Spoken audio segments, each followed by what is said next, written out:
کیا اس سے کوئی تمام قوانین میں تمام لاز میں یونیفارمٹی آ جائے گی؟ اس سے آپ کسی بھی کمیونٹی کو ایگزمپٹ کرنے کو کہتے ہیں یا ایگزمپٹ کرتے ہیں تو پھر وہ یونیفارم سول کوڈ کہاں رہ گیا؟ جب اس کا مسودہ اور اس کا ڈرافٹ ہم لوگوں کے سامنے آئے گا تو اپنی لیگل ٹیم اس کو اسٹڈی کرے گی اور اس کے بعد فردر کورس آف ایکشن طے کیا جائے گا۔ کو اس بات کا انتظار کرنا چاہیے تھا کہ لا کمیشن کیا ڈرافٹ دیتا ہے کہ ہم تو مسلمان ہیں اور ہمارا ایمان اس بات پہ ہے کہ قرآن اور حدیث جس چیز کی گائیڈ لائن کرتی ہے ہم اس کے مطابق عمل کرتے ہیں۔ ماننیہ ادھیکش جی، میں آپ کی انوگیا سے سمان ناگرک سنہتا اتراکھنڈ ودھیک 2024 کو پورا استھاپت کرتا ہوں۔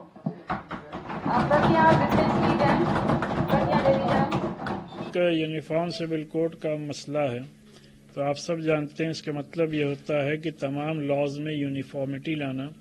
کیا اس بل سے یا اس کا یہ بل ہے یا ایکٹ بنتا ہے جو بھی ہے تو کیا اس سے کوئی تمام قوانین میں تمام لاز میں یونیفارمٹی آ جائے گی؟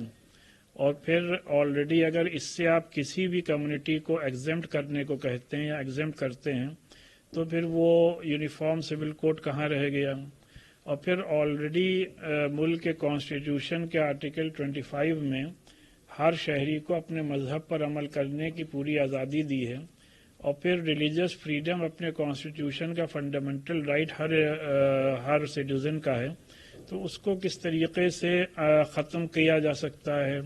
ملک میں شریعت اپلیکیشن ایکٹ 1937 آلریڈی ایگزسٹ کرتا ہے، اور ہمارے ہندو بھائیوں کے لیے میرج ایکٹ موجود ہے، اور اسی طریقے سے ہندو سکسیشن ایکٹ موجود ہے، ہندو میرج ایکٹ موجود ہے، ہندو اڈاپشن ایکٹ موجود ہے۔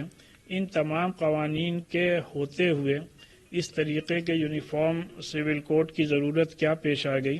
بہرحال میں یہ سمجھتا ہوں کہ جہاں تک اس قانون یا اس ایکٹ کا سوال ہے، جب اس کا مسودہ اور اس کا ڈرافٹ ہم لوگوں کے سامنے آئے گا تو اپنی لیگل ٹیم اس کو اسٹڈی کرے گی اور اس کے بعد فردر کورس آف ایکشن طے کیا جائے گا۔ یو سی سی کا جو بل دھامی گورنمنٹ نے پیش کیا ہے، میں سمجھتا ہوں کہ پورے ہندوستان میں لا کمیشن نے سرکولر جاری کیا تھا کہ کامن سول کوڈ کے سلسلے میں رائے لی تھی۔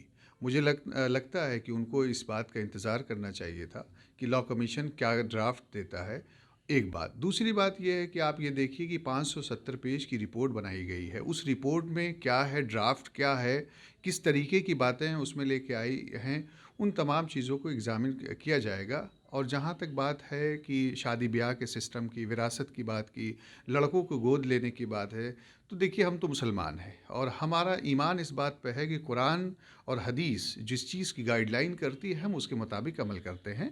جہاں تک معاملہ یہ رہا کہ یو سی سی پہ کیا ہوگا، اب دیکھتے ہیں کہ اس میں نکل کے کیا چیزیں آتی ہیں، پھر اس پہ بات ہوگی۔ لیکن لا کمیشن کے ڈرافٹ کا آج بھی ہندوستان کی عوام اس کا انتظار کر رہی ہے، دیکھتی ہے اس کو۔